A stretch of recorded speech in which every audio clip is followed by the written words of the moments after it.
Good morning बच्चे, कैसे हैं आप लोग। तो आज हम आपकी क्लास 8 के ज्योग्राफी का जो चैप्टर 1 है हमारा, उसका आधा पार्ट हमने कर लिया था और आधा आज कंप्लीट करके कल जो आपकी लाइव क्लास लगेगी उसमें हम क्वेश्चन आंसर करेंगे। और आज हम हमारा जो रीडिंग पार्ट है जितना भी इस चैप्टर का उसे कंप्लीट कर लेंगे, ठीक है। तो हमने on the basis of origin इस टॉपिक से इस टॉपिक से पहले जितना भी हमारा था चैप्टर वो पढ़ लिया था। इससे आगे का पढ़ेंगे हम on the basis of exhaustibility. Exhaustibility मतलब होता है उसकी खत्म होने की क्षमता, ठीक है। Renewable resources which can be renewed और replenished are called renewable resources. मतलब वो रिसोर्सेज जिन्हें हम रिन्यू कर सके यानी कि बना सके बार बार, और रिप्लेनिश यानी कि बार बार उसका उपयोग कर सके, उसे हम रिन्यूएबल रिसोर्सेज कहते हैं। They can also be renewed by physical, mechanical और केमिकल प्रोसेसेस। और इन्हें हम फिजिकल, मैकेनिकल और केमिकल प्रोसेसेस द्वारा रिन्यू कर सके। इतनी सारी रिसोर्सेज को हम रिन्यूएबल रिसोर्सेज कहते हैं। Some of these resources are unlimited like solar and wind energy, these are also called inexhaustible resources. और कुछ तो ऐसी रिसोर्सेज भी हैं जो कि कभी ख़त्म ही नहीं होंगी, जैसे कि सोलर और विंड एनर्जी है, इन्हें हम इनएग्जॉस्टिबल रिसोर्सेज भी कहते हैं, ठीक है। अब हम आगे बढ़ेंगे, हम पढ़ेंगे यहाँ पे non renewable resources which take thousands of years to get replenished are called non renewable resources। मतलब वो रिसोर्सेज जो हजारों लाखों साल रहती है वापस से बनने में, उन्हें हम नॉन रिन्यूएबल रिसोर्सेज कहते हैं। Since it takes more than lifespan of human to replenish these resources। और क्योंकि ये एक इंसान के लाइफ स्पेन यानी एक इंसान के जीवन से ज़्यादा समय लेती हैं वापस से बनने में, इसलिए हम इन्हें नॉन रिन्यूएबल रिसोर्सेज कहते हैं, ठीक है। So they are called non renewable resources. For example, यानी इसके example petroleum and coal can take millions of years to form. मतलब जो पेट्रोलियम और कोल है वो हजारों साल लगते हैं उन्हें वापस से बनने में, ठीक है। कोल यानी कि कोयला और पेट्रोलियम यानी कि petrol, hence they are non renewable resources. तो इसलिए वो नॉन रिन्यूएबल रिसोर्सेज है। हम आगे बढ़ेंगे हमारे नेक्स्ट टॉपिक की ओर, वो on the basis of the level of development in use, यानी कि उनका जितना डेवलपमेंट हुआ और यूज हुआ उसके बेसिस पे उन्हें किस तरह से क्लासीफाई किया गया है उसके बारे में पढ़ेंगे हम। उसमें पहला सब टॉपिक है पोटेंशियल रिसोर्सेज। तो पोटेंशियल रिसोर्सेज के बारे में पढ़ेंगे हम। Resources whose total available quantity is not known as present are called potential resources। मतलब ऐसी रिसोर्सेज जिनकी अवेलेबल क्वांटिटी यानी कि वो कितनी मात्रा में अवेलेबल है वो हमें नहीं पता है, उसे हम पोटेंशियल रिसोर्सेज बोलेंगे, ठीक है। These resources are not fully utilized as present but can be utilized in future। और ये रिसोर्सेज अभी फुली यानी उनके पोटेंशियल पर उपयोग नहीं किया गया उनका, लेकिन आने वाले समय में उनका उपयोग किया जा सकता है उसके पोटेंशियल पे, ठीक है। अब हम नेक्स्ट टॉपिक को पढ़ेंगे हमारा एक्चुअल और डेवलप्ड रिसोर्सेज, ठीक है। Resources whose total quantity and quality are at present known as called as actual और डेवलपमेंट रिसोर्सेज। मतलब ऐसी रिसोर्सेज जिनकी जो क्वालिटी और क्वांटिटी यानी कि वो कितनी मात्रा में उपलब्ध है विश्व में अभी उसके बारे में पता हो, उसे हम डेवलप्ड और एक्चुअल रिसोर्सेज कहते हैं, ठीक है।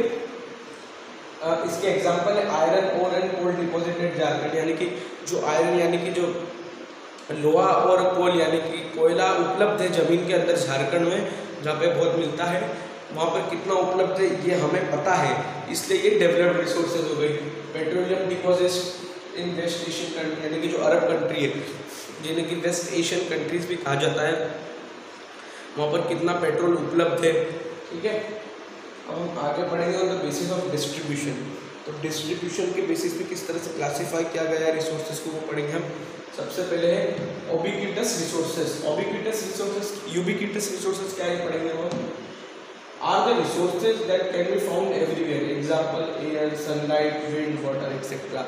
मतलब ये जो ओबिक्विटस रिसोर्सेज है ये कुछ इस प्रकार की रिसोर्सेज है जो हर जगह मिल जाएंगी आपको, जैसे कि पानी है, हवा है और सनलाइट यानी कि धूप है, एयर है, ठीक है। ये सब चीज़ें आपको हर जगह मिल जाएंगी। These resources are available to everyone equally, और ये सारे resources जो हैं सभी को equally available है, सभी के पास उपलब्ध है। Localized resources are the resources that can be found only in certain part of the world. Example copper, iron ore, petroleum etc.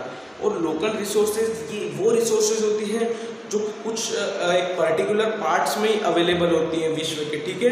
जैसे कि कुछ कंट्रीज में कोल मिल रहा है यानी कोयला, तो कुछ कंट्रीज में लोहा मिल रहा है, कुछ कंट्रीज में पेट्रोल मिल रहा है। सब अपने अपनी अलग अलग जगहों पे चीज़ें मिल रही है, पूरी सबको एक इक्वली डिस्ट्रीब्यूटेड नहीं है ये चीज़, ठीक है। इसलिए हम इसे लोकलाइज रिसोर्सेज कहेंगे। अब हम next topic man made resources को पढ़ेंगे हम। The resources that are created from the natural substance by the human beings to produce valuable products that can satisfy the need of people are known as man-made resources। यानी कि जो ऐसी resources जो natural चीज़ों को उपयोग करके इंसानों द्वारा बनाई गई हैं लोगों की नीड यानी कि ज़रूरत को पूरा करने के लिए, उसे हम कहते हैं man-made resources. Road, railway, building, office etcetera इसके एग्जाम्पल है सब। Man-made resources require high technologies with skill, knowledge and intelligence of human being। तो man-made resources जो है इन्हें बहुत सारी स्किल्स चाहिए, इंसानों की टेक्नोलॉजीज चाहिए, ठीक है, अपने उनको बनाने के लिए। हम ह्यूमन रिसोर्सेज के बारे में पढ़ेंगे। अब मैन-मेड रिसोर्सेज तो हमने पढ़ लिया, ह्यूमन रिसोर्सेज क्या होता है। ह्यूमन रिसोर्सेज, ह्यूमन भी एक तरह का रिसोर्स ही है कि वो डिफरेंट रिसोर्सेज को यूज़ कर रहा है और नेचुरल चीज़ों से डिफरेंट रिसोर्सेज बना रहा है, इसलिए ह्यूमन भी एक तरह की रिसोर्स ही हुआ। People who are useful to the society are called human resources. मतलब ऐसे लोग जो सोसाइटी के लिए काम आ रहे हैं, जो सोसाइटी के लिए यूजफुल है, उन्हें हम ह्यूमन रिसोर्सेज कहते हैं। The people who are healthy, यानी कि वो लोग जो हेल्थी है यानी कि स्वस्थ है, एजुकेटेड पढ़े लिखे हैं, स्किल यानी उन्हें कुछ स्किल है अच्छे से काम करने की कुछ, and have the right moral values are useful to the society. और सही मॉरल वैल्यू यानी कि उनके पास सही शिक्षा और सही नैतिक गुण है, इस वजह से वो इसलिए या कह सकते हैं इसलिए वो सही सोसाइटी के लिए सही यूजफुल रिसोर्सेज है।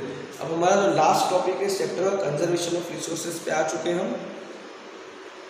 Nothing in the universe is unlimited in supply and there is no limit for human need। मतलब यूनिवर्स में ऐसी कोई सी भी चीज़ नहीं है जिसकी अनलिमिटेड सप्लाई हो, एक ना एक दिन आके तो उसे ख़त्म होना ही। और ह्यूमन ग्रीड है जो, यानी कि जो लालसा है, जो लालच है इंसानों का, वो कभी ख़त्म हो ही नहीं सकता, ठीक है। when we are exploiting a particular resource it becomes our duty to conserve that resource। और जब हम किसी रिसोर्स को उपयोग करें तो हमारी एक ड्यूटी भी होती है कि हम उसका उपयोग ज़्यादा ना करें और गलत तरीके से ना करें, उसे बचा के रखें आने वाली पीढ़ियों के लिए। लेकिन इंसान अभी ये नहीं कर रहा है, वो लगातार उपयोग करे जा रहा है रिसोर्सेज का, जिससे उससे आने वाले दिनों, आने वाले समय में बहुत मुश्किल पड़ने वाली है।